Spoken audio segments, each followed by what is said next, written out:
The Story of Judith. The story of Judith is a powerful biblical account of courage, faith, and divine deliverance, found in the deuterocanonical Book of Judith. Judith was a beautiful and devout widow living in the town of Bethulia during a time when the Assyrian general Holofernes was sent by King Nebuchadnezzar to conquer the western nations. Holofernes laid siege to Bethulia, cutting off its water supply and causing the people to despair. Many elders considered surrender, believing defeat was inevitable.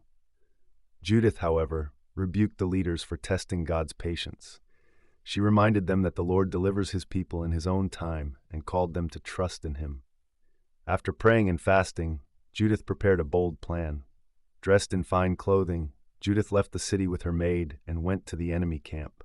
She captivated Holofernes with her wisdom and beauty, convincing him that she had deserted her people and would help him defeat them. Holofernes welcomed her into his tent and held a great feast in her honor.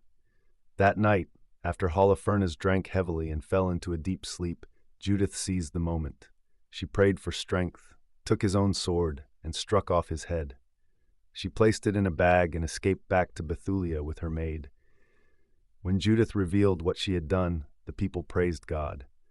The head of Holofernes was displayed on the city wall, striking fear into the Assyrian army. Leaderless and terrified, the enemy fled, and Israel won a great victory. Judith lived the rest of her life in honor and peace, never remarrying. Her story stands as a testimony that God can use faith, wisdom, and courage through anyone to overcome even the greatest threats. Faith over fear, courage guided by prayer, and victory through trust in God. Don't forget to like, subscribe, and share your thoughts in the comments below.